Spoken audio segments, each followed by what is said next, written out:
Nosotros somos estudiantes de la carrera de psicología de el Centro Universitario de Ciencias de la Salud, el CUCS. Yo soy Arela Ramírez Llaneda Alejandra y mi compañero Alcántar Gutiérrez Emanuel, y vamos a hablarle sobre el proceso psicológico del lenguaje. Este es el programa que se estará siguiendo a través de esta presentación. Empezaremos con la introducción, así como se irán desglosando cada uno de los temas hasta llegar a la conclusión del mismo. Sabemos que el lenguaje es un papel fundamental en la comunicación del ser humano y por ello tiene una importancia significativa en diversos aspectos de la vida. Algunas de las razones claves por las cuales el lenguaje es importante en la comunicación humana es facilitar la comunicación, transmisión de cultura, desarrollo social, expresión de identidad, aprendizaje y educación, habilidades cognitivas, innovación y progreso, negociación y resolución de conflictos y construcción del conocimiento. Pero antes que nada, ¿qué es el lenguaje? El lenguaje es un proceso psicológico que es un conjunto complejo de habilidades mentales y procesos cognitivos que permiten a los individuos comprender, producir y utilizar el lenguaje de manera efectiva. Este proceso involucra la interacción de diferentes áreas del cerebro y varias habilidades cognitivas. El lenguaje es parte de nuestra identidad que se ve reflejada en nuestra cultura, tradiciones, historias, raíces comunes, ideales, valores, costumbres que nos diferencian de cualquier otro ser humano, lo que nos hace ser únicos e irrepetibles y tener un sentido de nacionalidad y pertinencia. Ahora, por el lado de las funciones del lenguaje, sobresalen seis. La primera, representativa o referencia. La función referencial o representativa del lenguaje es un tipo de función del lenguaje que se emplea para mencionar los factores externos del propio acto comunicativo y del emisor, lo que permite exponer la realidad de manera concreta y objetiva. Esta función es común en periodismo y en divulgación científica, ya que busca suministrar datos puntuales y objetivos sin caer en ambigüedad ni en subjetividad. Por ejemplo, en una noticia sobre un accidente de tráfico, la función referencial se emplearía para describir los hechos de manera objetiva, sin emitir juicios de valor ni opiniones personales. De esta forma se busca que el lector pueda formarse su propia opinión. Luego está la apelativa o conativa. La función apelativa o conativa es un tipo de función del lenguaje que se centra en el receptor del mensaje. Esta función se emplea con el propósito de llamar la atención del receptor para obtener por su parte una respuesta o inducir una reacción. La función apelativa se manifiesta sobre todo en oraciones imperativas, exhortativas e interrogativas. Por ejemplo, cuando una persona dirige a otra una pregunta por la que espera una respuesta. La función apelativa es usada exhaustivamente por los medios masivos de comunicación, especialmente en la publicidad y la propaganda. Ahora la expresiva emotiva, ahí se emplea con el propósito de comunicar a un receptor los estados de ánimo, sentimientos o emociones del emisor. El emisor en este caso ejerce un papel preponderante en el ejercicio de la comunicación, toda vez que se vuelve referencia del enunciado. La función expresiva suele manifestarse o verbalizarse mediante el uso de la primera persona del singular, aunque no exclusivamente. Asimismo, acude con frecuencia al uso de verbos en modo subjuntivo, a las interjecciones y a las oraciones exclamativas. Por medio de la función expresiva, el sujeto expresa sus emociones y su mundo interior, lo que incluye sentimientos, deseos, prejuicios, sensaciones y preferencias. La función expresiva contiene elementos representativos o referenciales dentro de ella. Sin embargo, priva sobre ellos la expresión de la emotividad. La función fática o de contacto es un tipo de función del lenguaje que se emplea para establecer, mantener o interrumpir el contacto entre dos o más interlocutores, permitiendo su comunicación de forma efectiva. Esta función se manifiesta en expresiones como saludos, despedidas, preguntas retóricas, exclamaciones, interjecciones y otras frases que no tienen un contenido informativo relevante, pero que son necesarias para mantener la comunicación. La función fática es especialmente importante en situaciones en las que la comunicación no es cara a cara, como en las conversaciones telefónicas o por Internet, ya que permite verificar que la comunicación se está llevando a cabo de manera efectiva. La poética o estética es un tipo de función del lenguaje que se basa principalmente en la forma del mensaje, en los estilismos empleados y en los recursos literarios, ya que son el objetivo principal de esta función poética es dar mayor énfasis en la información que se transmite y embellecer el mensaje para que su impacto sea mayor. Se le da mucha importancia a la forma de enunciación, especialmente en las fórmulas populares como las adivinanzas o los trabalenguas. Asimismo, dentro de la función poética se incluyen elementos lúdicos para dar más peso al lenguaje. Este tipo de función se suele usar principalmente en la literatura, tanto en la literatura escrita como en la literatura popular. La metalingüística se basa en el uso del lenguaje para establecer, para explicar el propio lenguaje, es decir, para describir y reflexionar sobre la lengua y su funcionamiento. Esta función se utiliza para enseñar la lengua a otros hablantes, para traducir entre varias lenguas, para explicar las normas y reglas gramaticales y para aclarar dudas en el uso de la lengua. La función metalingüística se manifiesta en discursos que explican las normas, reglas y condiciones para el uso correcto de la lengua hablada o escrita. El lenguaje es una función cerebral compleja que involucra múltiples áreas y redes neuronales. La adquisición, el procesamiento y la producción del lenguaje están asociados con cambios en la estructura y la función del cerebro y pueden ser afectados por trastornos del lenguaje y lesiones cerebrales. Aquí algunas de las bases biológicas y neurológicas que son involucradas en el lenguaje. Comenzando por el neuroeje anteroposterior. La dimensión anteroposterior del neuroeje se superpone a la dimensión superior e inferior del cuerpo, pero existe una curva importante entre el tronco encefálico y el prosencéfalo, que se denomina ángulo cefálico.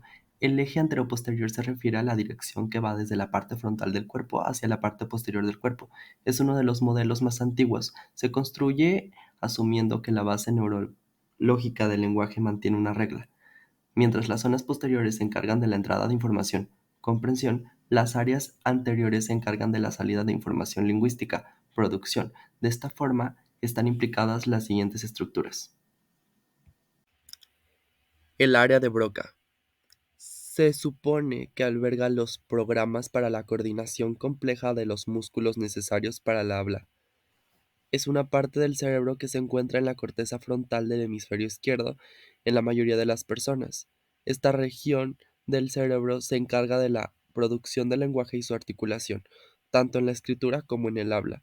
El área de Broca se define típicamente en términos del pars opercularis y del pars triangularis del giro frontal inferior. Existe otra región en el cerebro llamada área de Wernicke, que más adelante vamos a hablar, que se encarga del procesamiento y la comprensión del lenguaje. El área de Wernicke es una región del cerebro que se encuentra en la corteza temporal superior posterior del hemisferio izquierdo en la mayoría de las personas. Esta región se encarga de la comprensión del lenguaje hablado y escrito. El área de Wernicke se conecta con el área de Broca mediante una estructura llamada fascículo arqueado. La lesión en el área de Wernicke puede causar trastornos del lenguaje, como la afasia de Wernicke, que se caracteriza por la dificultad para comprender el lenguaje. Posee los mecanismos para transformar la información auditiva en unidades de significados. El fascículo arqueado. Entendemos por fascículo arqueado a una región cerebral concreta que consta de un conjunto de fibras nerviosas que une dos de las principales áreas relacionadas con el lenguaje, las áreas de Broca y de Wernicke, una de las zonas anteriores y posteriores del habla. El área facial dirige los movimientos de la cara, lengua, etc. Por otro lado, la circunvolución angular combina la información sensorial para albergar los modelos visuales de las letras, palabras, etc., y convierte un estímulo visual en la forma auditiva adecuada. La circunvolución angular es una zona del cerebro que participa en el procesamiento del lenguaje, la memoria, las matemáticas y la atención espacial. Se encuentra en el lóbulo parietal y es también conocida como giro angular o área 39 de Brodmann. Esta área está implicada en funciones complejas del lenguaje como la lectura, la escritura y la comprensión de metáforas. También interviene en la orientación y la búsqueda espacial de los estímulos visuales y auditivos. Y ahora yéndonos un poco más por el lenguaje y la cognición, vamos a entender otros conceptos que enseguida los vamos a desarrollar. Primero hay que entender que existen tres posiciones principales con respecto a la relación entre lenguaje y cognición. La primera es el lenguaje se desarrolla en gran medida independientemente de la cognición. Después, la cognición influye tanto en el lenguaje como en el ritmo de desarrollo del lenguaje. Y la tercera es el lenguaje procede a la cognición y es la principal influencia en el desarrollo del pensamiento. El lenguaje humano tiene dos dimensiones importantes, la comunicación y la cognición. El lenguaje nos permite asimilar y estructurar nuestra experiencia de la realidad y posibilita la comunicación. El lenguaje se integra en un funcionamiento común jerárquico, capaz de hacer patrones, modelos y simulaciones predictivas de la realidad, característico de la cognición humana. El lenguaje es una herramienta fundamental para la cognición, ya que nos permite pensar y comunicar nuestras ideas, pensamientos y sentimientos. El lenguaje es semántico o significativo, lo que significa que cada palabra tiene un significado específico. Además, el lenguaje humano es capaz de desplazarse en el tiempo y el espacio, lo que significa que podemos hablar de cosas que no están presentes en el momento. El lenguaje también influye en la cognición. Según la hipótesis de Sapir-Whorf, el lenguaje que hablamos influye en nuestra forma de pensar y percibir el mundo. Por ejemplo, si un idioma no tiene una palabra para un concepto específico, es posible que las personas que hablan este idioma tengan dificultades para comprender este concepto. Además, el lenguaje puede influir en la forma en que recordamos y procesamos la información. Por otra parte, tenemos las etapas del desarrollo del lenguaje. Estas etapas proporcionan una visión general del desarrollo del lenguaje desde la infancia hasta la edad adulta.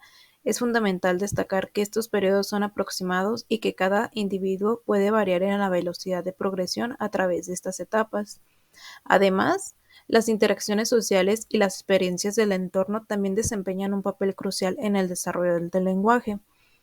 Por ejemplo, tenemos 7 etapas del desarrollo. En la primera tenemos la prelingüística, que es de 0 a 12 meses. Se presenta lo que es el llanto, que son cuando los bebés utilizan el llanto como su primera forma de comunicación, y los reflejos vocales, que es la producción de sonidos innatos como gorjeos y balbuceos. En la segunda etapa tenemos la etapa de los primeros sonidos, que es de 6 a 18 meses. Tenemos el balbuceo, que es la repetición de sonidos consonánticos y vocálicos, y la imitación de sonidos, que son intentos de imitar sonidos del entorno.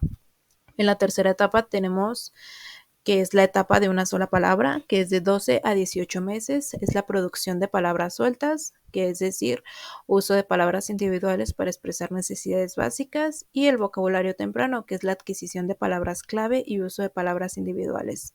Cuarta etapa, etapa de las primeras palabras, 18 a 24 meses, en esta destaca el aumento del vocabulario, que es el uso de más palabras para expresar ideas, y combinan palabras, que es cuando comienzan a unir palabras en combinaciones sencillas. Etapa 5. Desarrollo del vocabulario, de 2 a 6 años. Aquí se desarrolla la explosión del lenguaje, que es cuando es más rápido el aumento en la cantidad de palabras aprendidas, y el desarrollo gramatical, uso de estructuras gramaticales más complejas. Etapa 6. Desarrollo morfosintáctico, de 6 a 12 años. Es cuando el refinamiento gramatical es el aprendizaje de reglas gramaticales más avanzadas y la expansión del vocabulario, es decir, incorporación de palabras más específicas y técnicas. Y por último tenemos a la adolescencia y edad adulta. Aquí solamente tenemos 2 puntos, que es la consolidación del lenguaje, es decir, refinamiento y consolidación de habilidades lingüísticas, y el desarrollo del lenguaje académico, habilidades de lectura, escritura y comunicación más avanzadas. Y aparte tenemos otro punto, que es la adquisición de sonidos. En la adquisición de sonidos tenemos solamente 4, que es la número 1, reflejos innatos, de 0 a 2 meses. Son los sonidos reflejos como el llanto, los gritos y los sonidos de succión. El balbuceo, de 6 a 12 meses, producción de sonidos vocálicos y consonánticos en combinaciones simples. En el 3, imitación de sonidos, de 12 a 18 meses, intentos de imitar sonidos del entorno. Y en el número 4, desarrollo de sonidos específicos, 2 a 6 años, aprendizaje y dominio de sonidos específicos del idioma. Así como tenemos etapas del lenguaje, también tenemos tipos de lenguaje. Dentro del proceso psicológico del lenguaje se pueden identificar diferentes tipos de lenguaje, cada uno con sus características y funciones específicas. Algunos de los tipos de lenguaje son el lenguaje verbal, que es el tipo más común de lenguaje y se basa en el uso de palabras habladas o escritas para la comunicación. Incluye la producción y comprensión del habla, así como la lectura y la escritura. El lenguaje no verbal comprende formas de comunicación que no utilizan palabras. Esto incluye gestos, expresiones faciales, posturas corporales, movimientos oculares y otros elementos visuales. El lenguaje escrito se refiere al uso de palabras y símbolos escritos para la comunicación. Incluye la escritura a mano, la mecanografía y la lectura de textos escritos. El lenguaje oral implica la producción y comprensión de palabras habladas, incluye la pronunciación, entonación y todas las características relacionadas con el habla. El lenguaje corporal se basa en la comunicación a través de movimientos corporales, gestos y posturas. Es una forma importante del lenguaje no verbal. El lenguaje de señas es utilizado por personas con discapacidades auditivas para comunicarse. Utilizan gestos y signos específicos para representar palabras y conceptos. El lenguaje táctil implica la comunicación a través del tacto. Puede incluir el lenguaje braille utilizado por personas con discapacidad visual. Y por mencionar el último, el lenguaje artístico, que incluye formas de expresión artística como la poesía, la literatura, la música y otras formas creativas de comunicación. Estos tipos de lenguaje interactúan y se complementan en la comunicación humana cotidiana, permitiendo la expresión de una amplia variedad de pensamientos, emociones e ideas. La comprensión de estos tipos de lenguaje contribuye a una apreciación más profunda de la complejidad y la riqueza del proceso psicológico del lenguaje. Existen diversos trastornos del lenguaje que afectan la capacidad de una persona para comprender, producir o utilizar el lenguaje de manera efectiva.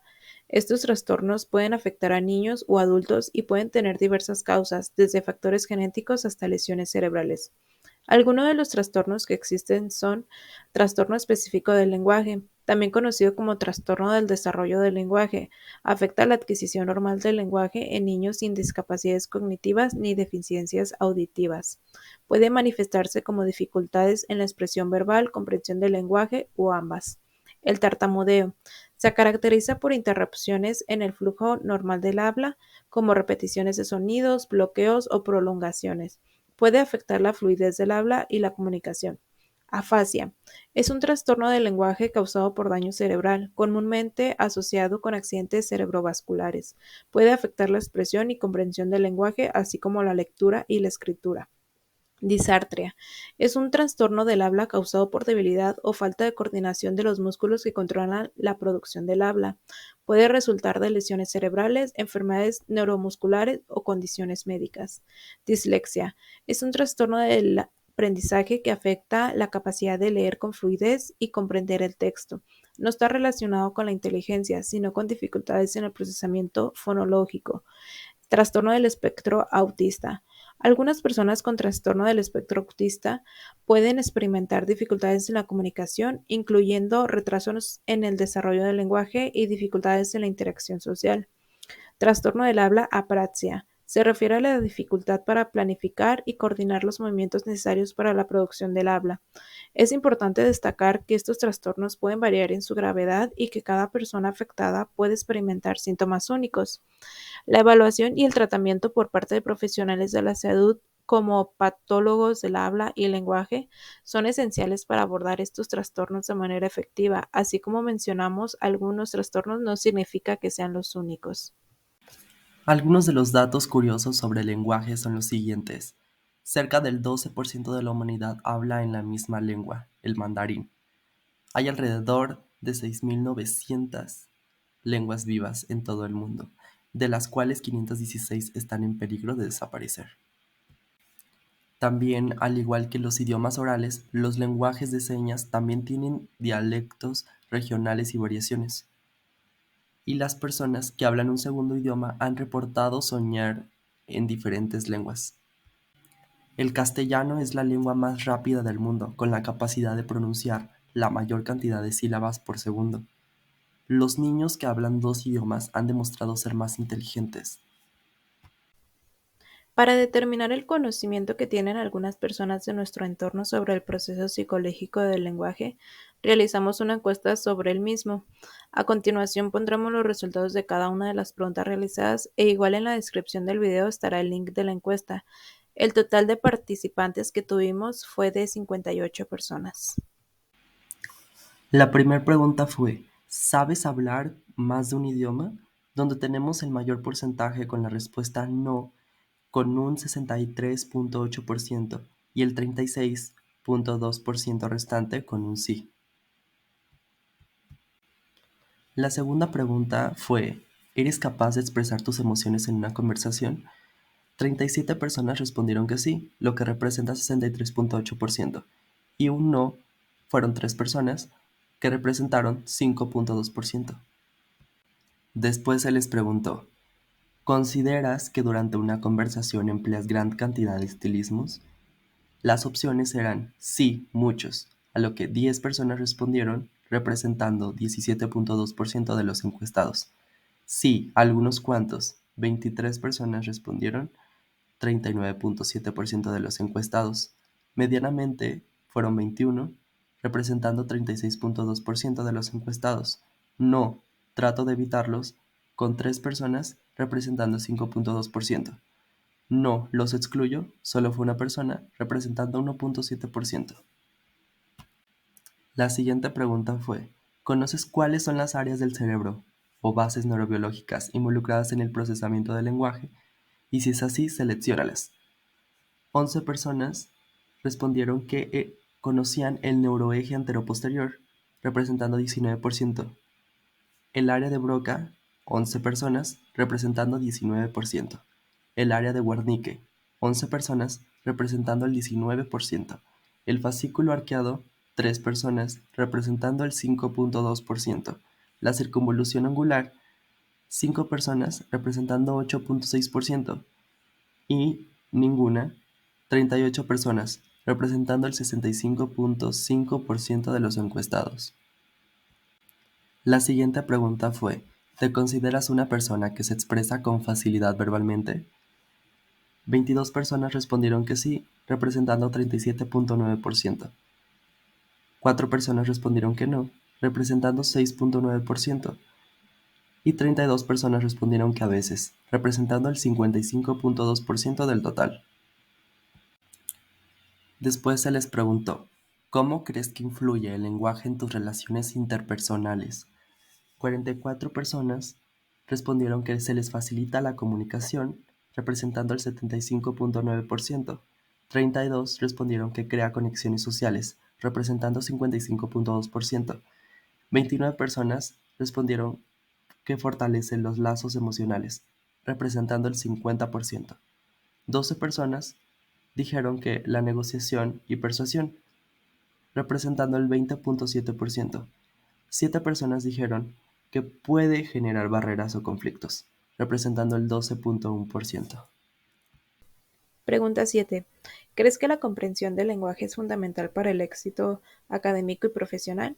El total de respuestas en sí fueron 54, no, nadie contestó, a veces 4 personas.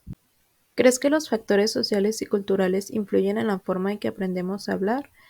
La respuesta con mayor índice fue sí, con el 89.7% y no con el 10.3%. ¿Has experimentado o conoces a alguien que haya tenido dificultades en el desarrollo del lenguaje? Al igual que la pregunta anterior, es el mismo porcentaje. En sí tenemos el 89.7% y no 10.3%. ¿Qué crees que podría ayudar a las personas que enfrentan dificultades en el lenguaje?